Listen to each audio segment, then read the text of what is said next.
I returned from my business trip one day early, hoping to surprise my husband Travis. As I exited the terminal, I spotted Travis holding a bouquet of red roses. My heart warmed until a beautiful woman rushed toward him, jumping into his arms. The flowers crushed between them as they embraced passionately. I froze, my surprise ruined, watching my world collapse. 10 years of marriage, and now this? I stepped behind a pillar, unseen, as rage and heartbreak battled inside me. The moment their bodies collided in that embrace, my stomach dropped like I was in free fall. I couldn't breathe. I couldn't move. I just stood there, hiding behind that massive airport pillar, watching my husband hold another woman. 10 years of marriage suddenly felt like a lie. My name is Jacquelyn Carter, and at 36, I thought I knew my life. I'm a marketing executive for a healthcare company, which means I travel frequently for conferences and client meetings. Travis, my 38-year-old husband, runs his own construction company in our hometown of Franklin, Tennessee.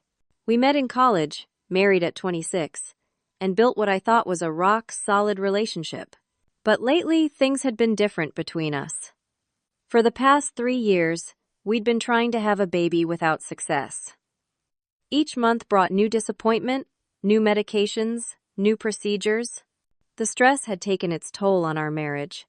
Travis had grown distant, often lost in thought. Sometimes I'd catch him staring at his phone with an expression I couldn't read. When I'd ask what was wrong, he'd smile that never quite reached his eyes and say, "Just work stuff, Jackie. Nothing important." The Chicago conference was supposed to last a full week, but the final day's sessions were canceled when the keynote speaker fell ill.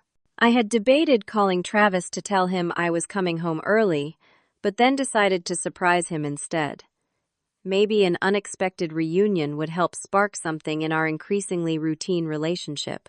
Now, watching him with this woman, I understood his emotional distance. The secretive phone checks, the late nights at work, the way he'd stopped reaching for me in bed.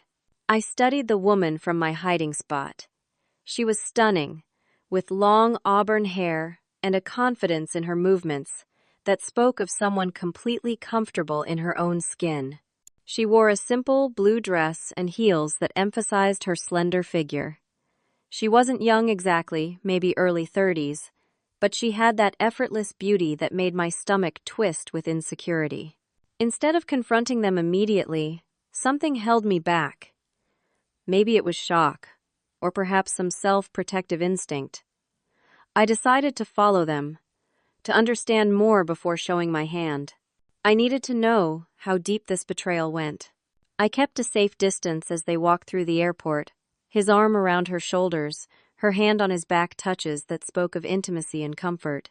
They stopped at baggage claim to retrieve a single suitcase she traveled light, apparently before heading toward the parking garage. As they walked toward Travis's black pickup truck, I slipped behind a concrete column, close enough to hear their conversation. "I still can't believe you're really here," Travis said, his voice warmer than it had been with me in months. "Well, I couldn't wait any longer," she replied, her tone light and musical. "It's been too many years of secrets." "I know. I just worry about how Jacquelyn will take it." My ears perked up at the mention of my name. "We need to tell her everything," the woman said firmly. "After all these years, she deserves to know the truth." I froze. Her voice, something about it, triggered a distant memory, but I couldn't place it. This wasn't just some random affair. The connection between them seemed deeper, more complex. The woman sounded like someone who knew exactly who I was, which meant this betrayal might have roots that went back further than I'd imagined. As they drove away, I quickly hailed a rideshare to follow them. Whatever was happening between my husband and this mystery woman, I was determined to uncover the full truth before deciding what to do next. The rideshare driver gave me a concerned look as I frantically directed him to follow the black pickup truck without losing sight of it. "Everything okay, ma'am?" he asked, his eyes meeting mine in the rearview mirror. "Just following my husband," I said tightly. "I'd appreciate your discretion." He nodded silently, and focused on keeping Travis's truck in view without being obvious. 20 minutes later, we pulled up outside Riverstone, one of the most expensive restaurants in Franklin. I hadn't been there since our anniversary 2 years ago. "Wait here," I told the driver, handing him $40. "I might need a quick getaway." Inside, I asked for a table with a view of the dining room, pulling my sunglasses from my purse and putting them on despite being indoors. The hostess gave me an odd look, but led me to a corner table. Perfect. I could see Travis and his companion, but they'd have to turn completely around to spot me. I ordered a glass of wine I had no intention of drinking and watched them. Something felt off. Their body language wasn't what I expected from lovers. They sat across from each other, not side by side.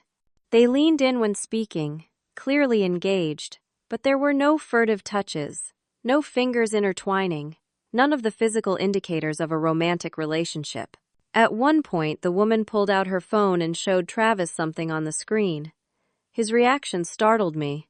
His eyes filled with tears, and he covered his mouth with his hand. She reached across and squeezed his arm supportively, but the gesture seemed more comforting than romantic. What was I witnessing? If not an affair, then what secret was significant enough to bring this woman to town and reduce my stoic husband to tears? After paying for my untouched wine, I left before they could spot me and took another rideshare home.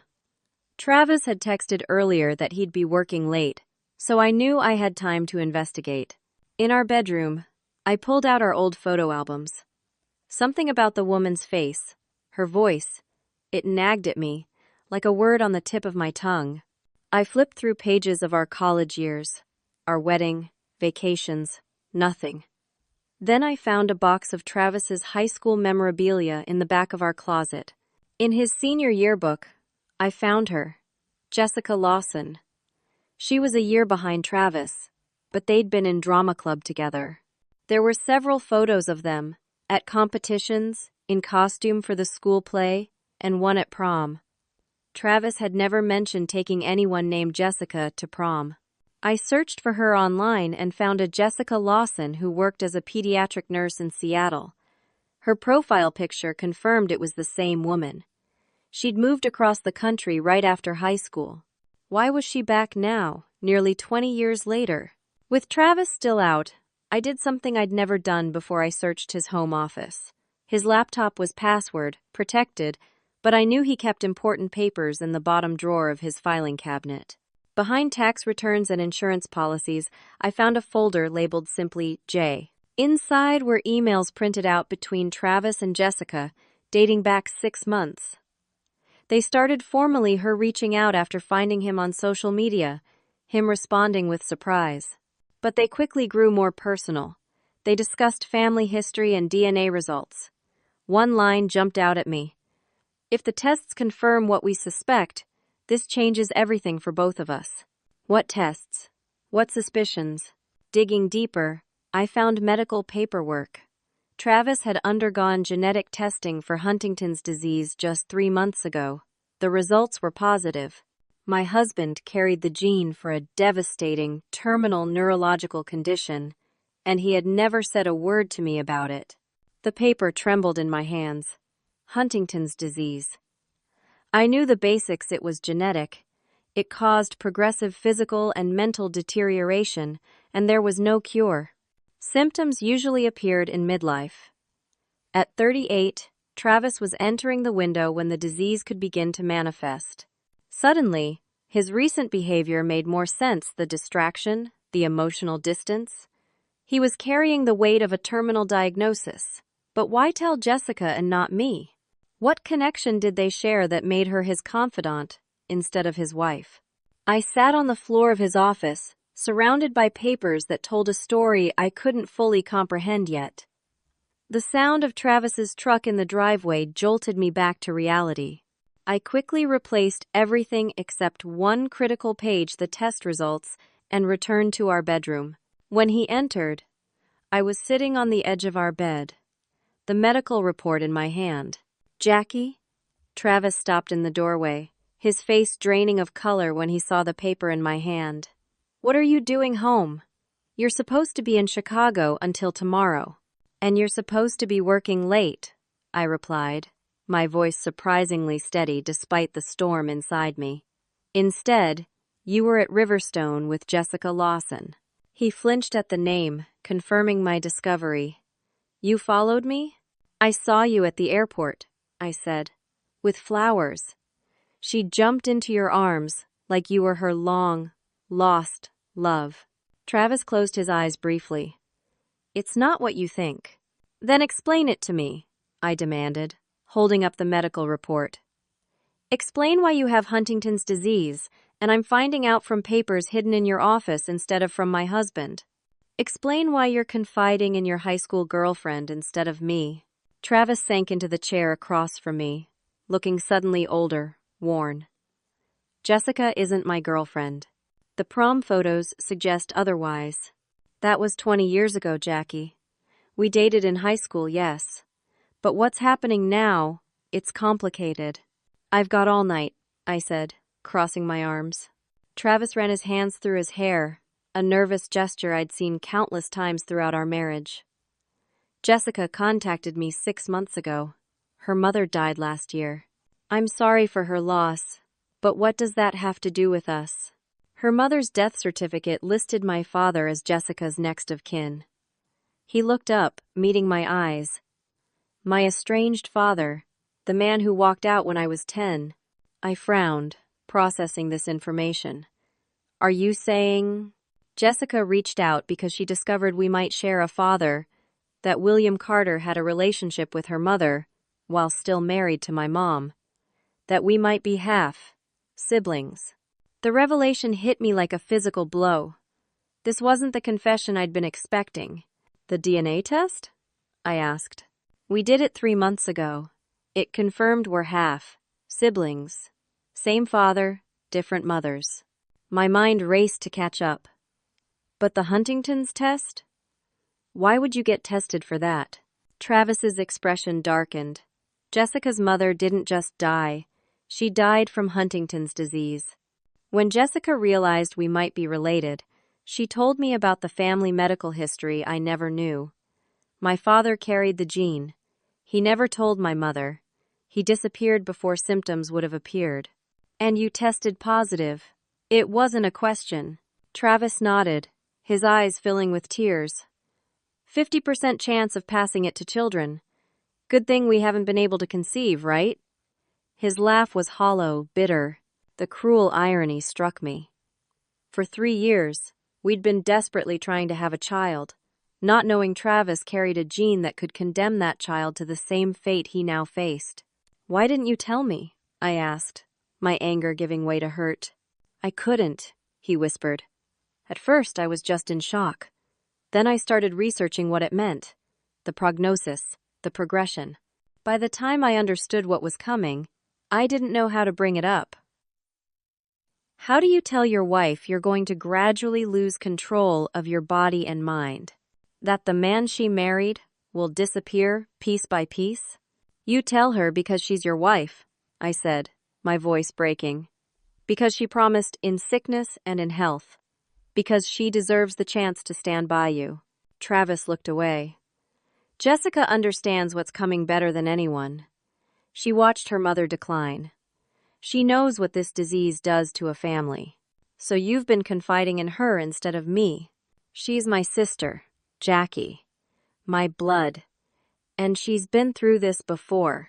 Before I could respond, my phone rang. I almost ignored it, but the caller ID showed my doctor's office. I'd been waiting for results from my most recent fertility workup. I need to take this, I said, stepping into the hallway. 2 minutes later, I returned to the bedroom, my face as pale as Travis's had been when he found me with his test results. What is it? He asked, concern momentarily, overriding our conflict. That was Dr. Simmons, I said, my voice distant even to my own ears. My test results came in. I have premature ovarian failure. There are practically no viable eggs left. I can never have biological children. The irony was almost too much to bear. For years, we'd blamed the fertility issues on unexplained factors.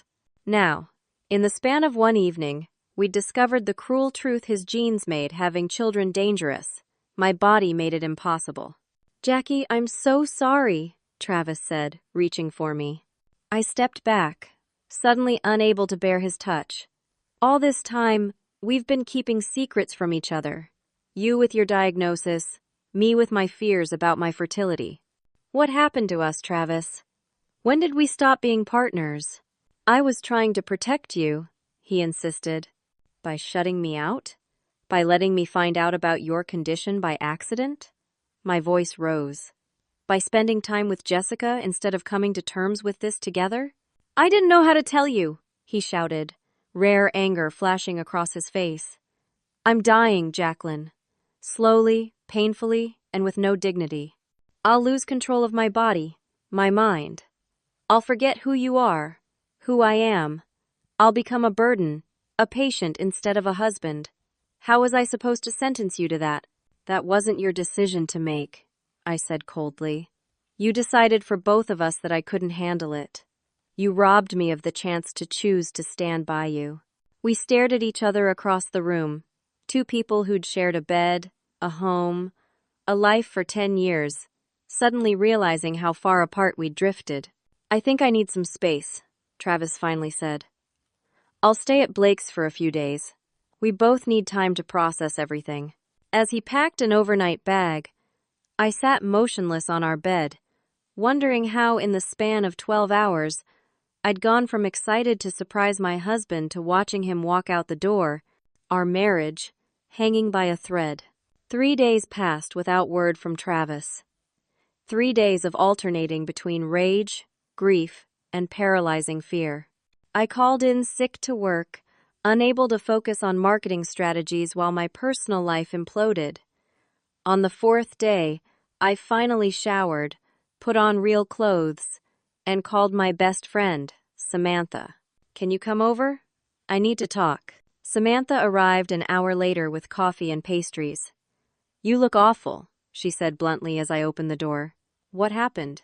We settled in my living room, and I poured out the whole story: the airport, Jessica, the Huntington's diagnosis, my own devastating news about never being able to have children, and Travis moving out temporarily.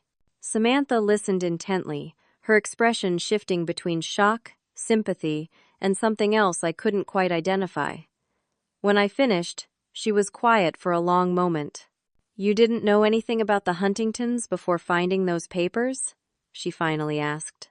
"Not a clue. He kept it completely secret." Samantha fidgeted with her coffee cup, not meeting my eyes. "What is it, Sam? You've got that look." She sighed heavily. "Jackie, I need to tell you something, but you have to promise not to hate me." My stomach clenched. "What?" "I knew. About Travis's diagnosis. Ryan told me about 3 weeks ago. Ryan was Samantha's husband and one of Travis's closest friends. The betrayal hit me like a physical blow. You knew my husband had a terminal illness and you didn't tell me?" "It wasn't my place," Samantha said defensively. "Ryan told me in confidence. Travis swore him to secrecy. He said he was going to tell you himself, when he figured out how." I laughed bitterly. "Well, he figured out how to tell Jessica. And Ryan. And apparently you. Everyone but his wife. I'm so sorry, Jackie. I should have encouraged him to tell you sooner." I stood up, suddenly needing space. "You should go." "Jackie, please." "Just go, Sam. I can't deal with this right now." After she left, I sat alone in my silent house, feeling like the last person on earth to learn the truth about my own life. Travis had confided in his friend, who told his wife, while I remained in the dark.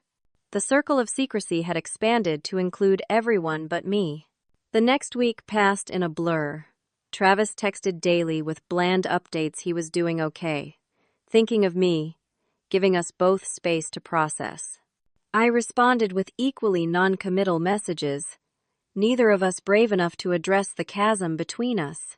Through social media, I discovered that Jessica had extended her stay in Franklin. Her profile showed check, inns at local restaurants and cafes. One photo stopped my scrolling cold Travis and Jessica at a medical building that specialized in neurological disorders. His first appointment with a Huntington specialist, and he'd taken his newly discovered sister instead of his wife. I sank into a depression unlike anything I'd experienced before. My husband was facing a terminal illness and had chosen to face it with someone else. Our dreams of having a family were shattered from both sides. The future I'd imagined had vanished overnight. 2 weeks after Travis moved out, I came home from grocery shopping to find his truck in our driveway. My heart raced as I entered the house. He sat at our kitchen table, looking tired but resolute. "We need to talk," he said. I set my bags down.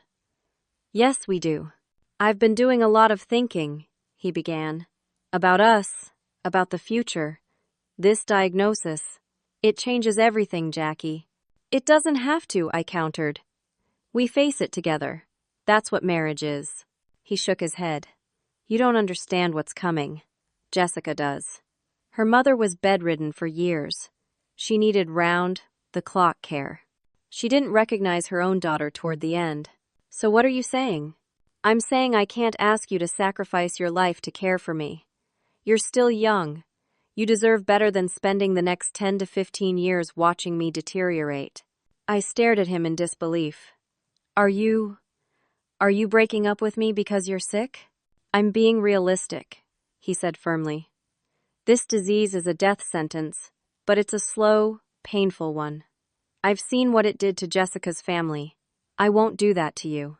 "That's not your decision to make," I said angrily. "Actually, it is. I've been meeting with an attorney to get my affairs in order. I've updated my will and created advance directives. Without consulting me? I'm your wife. I've named Jessica as my healthcare proxy," he continued as if I hadn't spoken. "She has experience with Huntington's patients. She'll know when. When it's time for certain decisions." The betrayal cut deeper than anything before. "You're giving a woman you've known for 6 months the right to make life and death decisions for you instead of your wife of 10 years? She understands the disease." "Stop saying that!" I shouted. "Stop using that as an excuse to shut me out. I could understand it too if you'd give me the chance." Travis looked away. "There's more. I took out a new life insurance policy. Jessica is the beneficiary." The room seemed to tilt beneath me. "You made your sister the beneficiary instead of your wife?" "It's complicated. The money is designated for research and for a Huntington's support foundation Jessica wants to start. It seemed appropriate." I couldn't believe what I was hearing. In the space of weeks, I'd been systematically removed from every aspect of my husband's future. His medical care, his end of life decisions, even his legacy all handed to Jessica. "This isn't just about Huntington's, is it?" I asked quietly. "You're using your diagnosis as an excuse to walk away from our marriage." "That's not fair," Travis protested. "I'm trying to protect you." "No, you're trying to protect yourself. From being vulnerable, from letting me see you at your worst, from having to lean on someone." I stood up, suddenly clear, headed, despite my anger. "Well, congratulations. You've successfully pushed me away. Is that what you wanted?" Travis looked stunned. "Jackie, get out," I said coldly. "If you want to make unilateral decisions about our life together, then make this one too. Leave, but know that this is your choice, not mine." As his truck pulled away for the second time, I realized we had reached a breaking point. Either I would fight for our marriage, or I would let Travis push me away in his misguided attempt to protect me. For the first time since that day at the airport, I knew exactly what I needed to do. The support group met in the basement of a Methodist church across town. I sat in my car for 20 minutes, gathering the courage to go inside. The sign on the door read Huntington's Disease Family Support Group. I didn't belong here. I wasn't a caregiver yet. My husband didn't want me to be one at all. But I needed to understand what we were facing if I had any hope of saving our marriage. Inside, folding chairs formed a circle in the church basement. About 15 people sat chatting quietly. They looked ordinary, tired perhaps, but not dramatically different from any other group of adults gathered on a Tuesday evening. First time? A woman in her 50s approached, with a kind smile and a coffee pot. "I'm Linda, the group coordinator." "Jacquelyn," I replied. "And yes, first time. My husband was recently diagnosed." "Is he with you?" I shook my head. "No, he doesn't know I'm here." Linda didn't seem surprised. "That's more common than you might think. Take a seat. We're about to begin." For the next 90 minutes, I listened to stories that terrified and inspired me in equal measure. Spouses caring for partners in various stages of the disease. Adult children who'd watched a parent decline and now faced the possibility of carrying the gene themselves. They spoke of challenges I'd never considered: specialized diets, home modifications, battles with insurance companies, the search for clinical trials. But they also talked about moments of connection, of unexpected joy, of love that transcended the ravages of disease. They weren't saints or martyrs, just ordinary people facing extraordinary challenges with grace and determination. After the formal meeting ended, a woman named Grace approached me. In her early 60s, she had a serene presence that immediately put me at ease. "Linda mentioned you're new," she said. "My husband, Jack, died from Huntington's 5 years ago. If you ever want to talk to someone who's been through the whole journey, I'm available." I found myself accepting her phone number, and 3 days later, we met for coffee at a quiet cafe. "Travis doesn't want me involved," I explained after sharing my situation. "He's pushing me away, making arrangements with his half-sister instead of me. I don't know how to fight for someone who's determined to shut me out." Grace nodded thoughtfully. "Jack did the same thing when he was diagnosed. Within a month, he asked for a divorce." "What did you do?" "I refused," she said simply. "I told him he could leave if he truly wanted to, but it would be his choice, not mine. I wasn't going anywhere." "Did he leave?" Grace smiled sadly. "He tried, packed a bag, rented an apartment. Lasted exactly 17 days before he called me crying, asking if he could come home." "What changed his mind?" "Reality. He discovered that facing a terminal illness alone was far worse than facing it with someone who loved him. And I think he realized that his attempt to protect me was really about protecting himself from being vulnerable." Her words struck a chord. "That sounds exactly like Travis." "It's common with Huntington's patients, especially men," Grace explained. "They can't control the disease, so they try to control everything else, including who gets to be part of their journey. They push away the people closest to them because those are the people who will see them at their worst." "How do I break through that?" I asked desperately. "By refusing to be pushed away," Grace said firmly. "By educating yourself about the disease so he can't use his 'she doesn't understand' excuse. By showing up consistently, even when he tries to shut you out." She reached into her purse and pulled out a well-worn envelope. "After Jack died, I found this in his desk. He wrote it 3 years before his death, when his symptoms were becoming more severe." She handed me the letter. The handwriting was shaky but legible. "My dearest Grace, I need to confess something. When I was diagnosed, I tried to drive you away because I thought I was being selfish keeping you tied to me. I believed you deserved better than watching me decline. I was wrong. Your refusal to leave when I pushed you away was the greatest gift anyone has ever given me. Knowing you chose to stay, with clear eyes about what was coming, gave me the courage to face each day. Thank you for fighting for us when I couldn't. All my love, Jack." Tears streamed down my face as I handed the letter back. "This is beautiful." "It wasn't always beautiful," Grace cautioned. "There were horrible days. Times I questioned my decision, but I never regretted staying." "Did Jessica tell you Travis made her his healthcare proxy?" I asked. Grace's eyebrows rose. "That's unusual. She hasn't experienced the disease as a spouse, only as a daughter. Those are very different perspectives." I think she's encouraging him to set me free, I admitted. She keeps telling him she understands the disease better than I ever could. That's not her place, Grace said firmly. And it's not true. Every Huntington's journey is different. Her experience with her mother doesn't make her an expert on what Travis will need. For the first time since the airport, I felt a spark of hope. Not because the road ahead would be easy, but because I finally understood what was happening. Travis wasn't rejecting me, he was trying to spare me. His actions weren't about lack of love, but fear. How do I fight for him? I asked. First, you become an expert, Grace said. Learn everything you can about Huntington's. Join advocacy groups.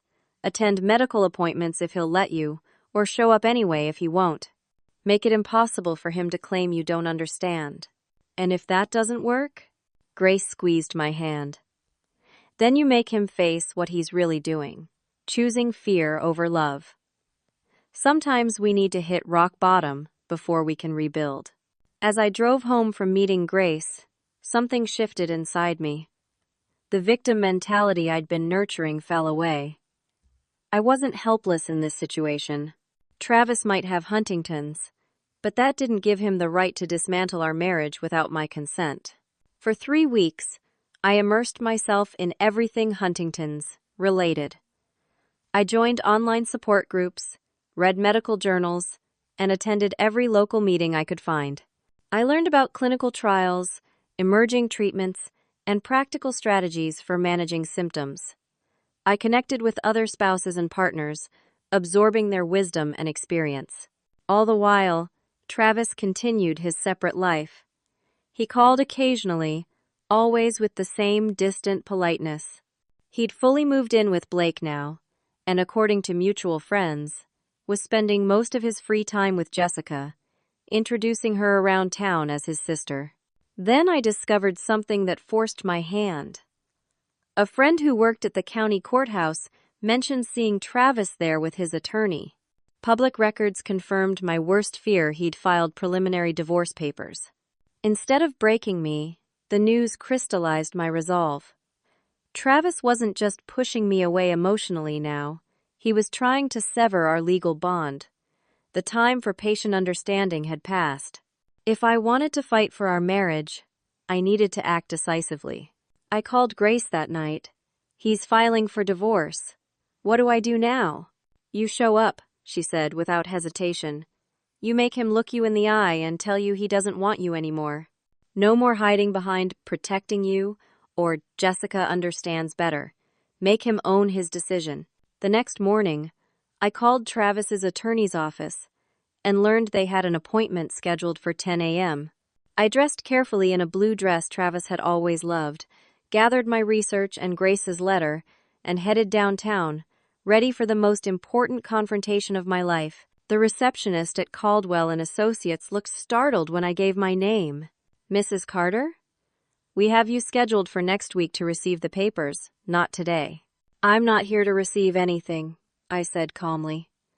I'm here to join my husband's meeting with Mr. Caldwell. Her eyes widened. I'm not sure that's... It's my marriage being discussed, I interrupted. I have every right to be present. Before she could object further, the office door opened, and Travis emerged with a distinguished older man I assumed was the attorney. Travis froze when he saw me. Jackie, what are you doing here? I think that's my line, I replied. Since I'm your wife, and you're apparently here to end our marriage without so much as a conversation. Mr. Caldwell looked between us uncomfortably. Perhaps you two need a moment. We can reschedule. No, I said firmly. I'd like to join this meeting. That's not necessary, Travis started, but I cut him off. I think it is. If you're going to divorce me because of Huntington's, I deserve to hear the legal reasoning directly from your attorney. The mention of his diagnosis in front of others clearly rattled Travis. After a tense moment, he nodded stiffly. Fine. In the conference room, I sat directly across from Travis, meeting his gaze steadily. I placed a folder of research on the table between us. Before you proceed with whatever you had planned for today, I said, addressing the attorney but looking at Travis. "I'd like to present some information." Mr. Caldwell looked to Travis, who nodded reluctantly. I opened the folder. "First, I've joined the Huntington's Disease Society of America and become active in local support groups. I've spoken with dozens of couples navigating this disease together successfully." I placed several printed articles on the table. "Second, I've researched every clinical trial currently accepting Huntington's patients. There are 7 Travis potentially qualifies for, including a promising gene therapy study at Vanderbilt." Travis stared at the papers, clearly surprised by my level of preparation. "Third, I've consulted with 3 different neurologists specializing in Huntington's. All emphasized that quality of life is significantly better for patients with strong support systems. Specifically, those who remain in stable relationships show slower disease progression and report higher satisfaction even as symptoms advance." "Mrs. Carter," the attorney interjected, "while this is all very informative, I'm not finished," I said without looking away from Travis. "Fourth, I've spoken with Grace Wilson, whose husband Jack lived with Huntington's for 15 years before passing away. She shared this with me." I slid a copy of Jack's letter across the table. Travis picked it up reluctantly and began to read. I watched his expression change as the words sank in. "And finally," I said, my voice softening, "I want to address the real reason we're here. It's not about protecting me, Travis. It's about protecting yourself from being vulnerable, from letting me see you at your worst, from needing someone." "You don't understand what's coming," he said hoarsely. "No, you don't understand what's already here," I countered. "A wife who loves you enough to fight for you, even when you're pushing her away. Who's willing to learn everything about this disease so she can be your best advocate? Who took vows that meant something?" I turned to the attorney. "Mr. Caldwell, did my husband inform you that he's made his half-sister, whom he's known for less than 6 months, his healthcare proxy and insurance beneficiary?" The lawyer's surprise confirmed he hadn't known. "Did he mention that this same half-sister has been actively encouraging him to set me free before his symptoms worsen? That she's appointed herself the expert on his condition based on her experience with her mother, despite never having been a spouse caregiver?" "Mrs. Carter, these are personal matters."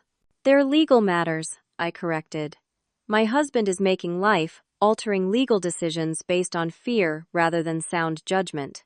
As his attorney, you should be advising him to consider all implications before dismantling a 10-year marriage." I turned back to Travis, whose face had gone pale. "You have every right to divorce me if you no longer love me.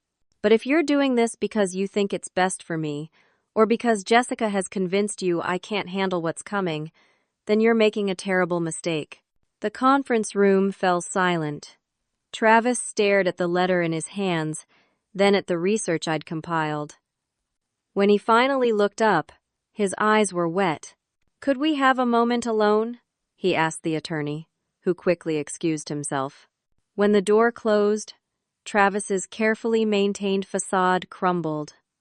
"I can't let you sacrifice your life for me, Jackie. It's not your decision to make," I said gently.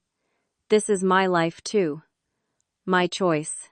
You don't know what Huntington's does to people, the way it steals your dignity, your independence." "I do know. I've spent weeks learning exactly what we're facing, and I'm still here, fighting for us." "Why?" he asked, his voice breaking. "Why would you choose this?" "Because I love you. Because running away from hard things doesn't make them easier, it just means you face them alone. Because I meant my vows." Travis covered his face with his hands. "I'm terrified, Jackie. Not just of the disease, but of what I'll become. Of you seeing me that way."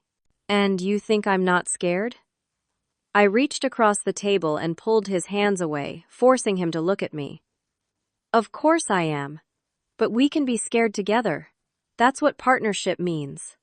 "Jessica says."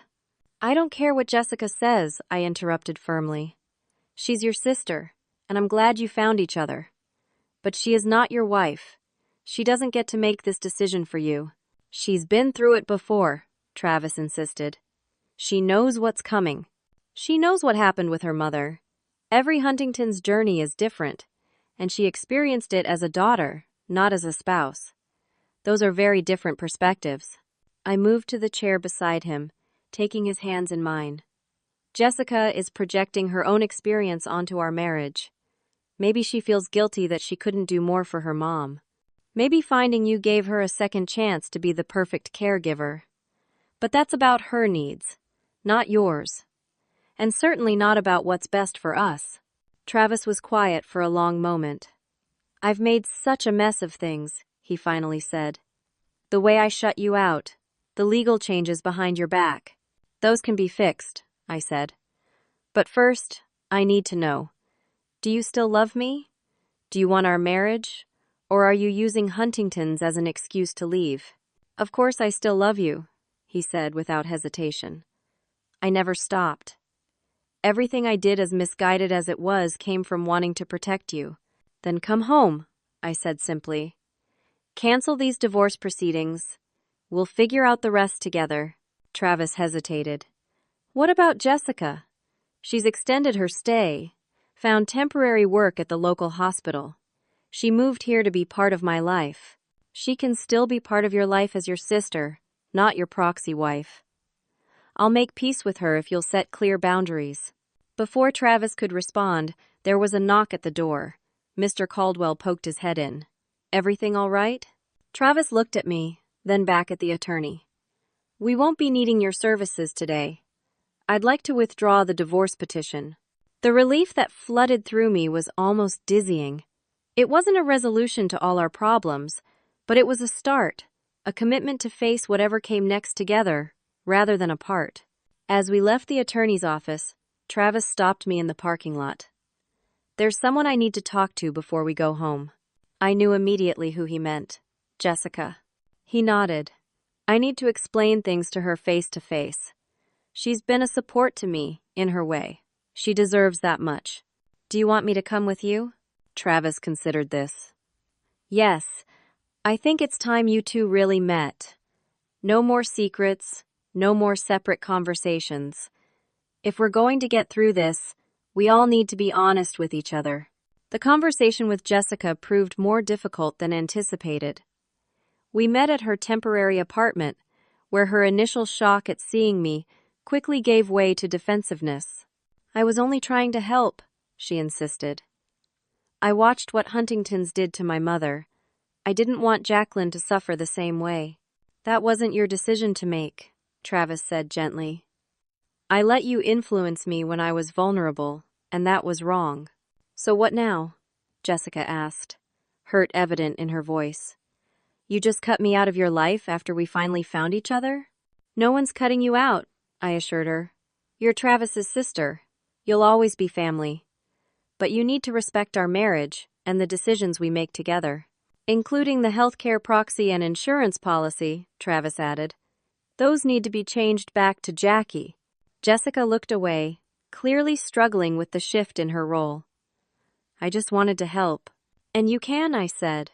But as his sister, not his caretaker or decision maker, there's a big difference. By the time we left Jessica's apartment, we'd reached an uneasy truce. She agreed to step back from medical appointments and decisions, while remaining part of Travis's life as his sister. It wasn't a perfect resolution, but it was a beginning. As Travis and I drove home together for the first time in weeks, a tentative hope blossomed between us. The road ahead would be challenging, but at least we would walk it side by side, as we had promised each other 10 years ago. 1 year later, I stood in the same airport where my world had seemingly fallen apart. This time, Travis stood beside me, both of us holding welcome signs decorated with glitter and markers. The flight from Phoenix had just landed, and passengers were beginning to stream into the terminal. Nervous? Travis asked, squeezing my hand. A little, I admitted, but mostly excited. So much had changed in 12 months. After our confrontation at the attorney's office, Travis had moved back home, and we'd begun the difficult work of rebuilding our marriage. We started with twice weekly counseling sessions with Dr. Larson, a therapist who specialized in couples facing chronic illness. Those first sessions had been brutal, raw, with pain and fear on both sides. Travis had to acknowledge how deeply he'd hurt me by shutting me out. I had to recognize my tendency to take control rather than allowing Travis autonomy in his own healthcare decisions. Slowly, painfully, we found our way back to each other. We established new patterns of communication, promising no more secrets, no matter how painful the truth might be. Travis formally changed his healthcare proxy back to me, though we included Jessica in conversations about his care plan. The three of us reached a new understanding. She was family, but I was his partner. Travis's symptoms remained minimal for now, occasional forgetfulness, minor coordination issues that most people wouldn't notice. We knew worse days lay ahead, but each good day was a gift we no longer took for granted. The biggest change had come 6 months ago, during a support group meeting where we met the Baileys, a couple in their 60s. Tom had advanced Huntington's, and his wife, Carol, was his primary caregiver. They shared that their biggest regret was never having children due to the disease. While talking with them, Travis and I had the same realization simultaneously: there were other ways to build a family. 2 weeks later, we contacted an agency that specialized in foster to adopt placements. After extensive home studies, background checks, and training, we'd been approved as foster parents. Today, we were meeting 8-year-old Maddie, who would be staying with us initially for 6 months. "There she is," Travis said, pointing to a social worker walking hand in hand with a small girl with curly brown hair and solemn eyes. We'd seen Maddie's photo, of course, but seeing her in person, this child who had already experienced so much loss and uncertainty in her young life, made my heart swell. "Hi, Maddie," I said, kneeling to her level. "I'm Jacquelyn, and this is Travis. We're so happy to meet you." She looked at us shyly, then at our homemade signs with "Welcome, Maddie," written in purple glitter glue. "You made those for me?" she asked quietly. "We sure did," Travis said, his voice gentle. "We've been looking forward to this day for weeks." After completing paperwork with the social worker, we headed to the parking lot, the same one where I'd hidden a year ago, watching Travis and Jessica with a heart full of suspicion and fear. Now, we walked through it together as a family, taking its first tentative steps. At home, we showed Maddie to the room we'd prepared for her. Nothing too elaborate. We'd been advised not to overwhelm foster children with too many new things at once, but the walls were freshly painted in the sea, green color she'd mentioned liking in our video calls, and a bookshelf held titles appropriate for her age. "This is all for me?" she asked, running her hand over the quilt on the bed. "All for you," I confirmed. "And whenever you're ready, we can add more things that make it feel like your space." That night, after Maddie went to bed, Travis and I sat on our back porch, his arm around my shoulders as we watched fireflies rise from the grass.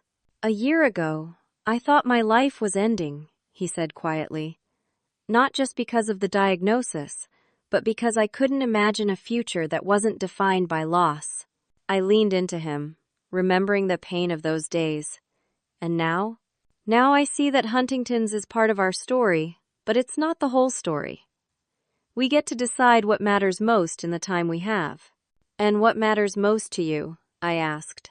"This," he said simply, "being present for each moment, instead of fearing the future. Building a family that isn't defined by genetics, but by love and choice." Jessica had come to terms with her new role in our lives.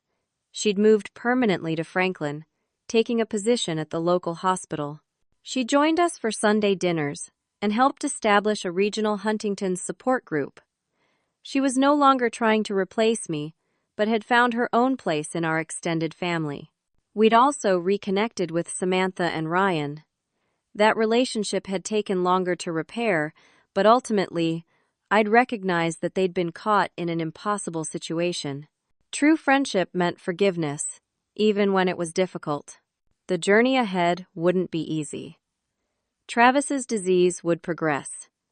There would be hard days, painful decisions, and inevitable losses. Raising Maddie would bring its own challenges, especially as she processed her past trauma and as we navigated explaining Travis's condition to her in age-appropriate ways. But sitting there in the gathering darkness, I felt a peace I hadn't thought possible when I first saw Travis and Jessica at the airport. That day had seemed like an ending, but it had actually been a beginning, the start of a more authentic relationship built on courage rather than comfort, on facing hard truths together, rather than protecting each other from them. "What are you thinking about?" Travis asked, noticing my silence. "About how sometimes the most painful moments lead us exactly where we need to be," I replied. "If I hadn't come home early that day, if I hadn't seen you with Jessica, we might have continued drifting apart without ever understanding why. I was so afraid of losing you that I almost pushed you away for good," he said. "And I was so focused on having the life I'd planned that I couldn't see other possibilities." We sat together as night fell completely, the weight of our journey settling around us not as a burden but as a foundation, solid ground beneath our feet as we faced whatever came next. Life rarely follows the path we imagine.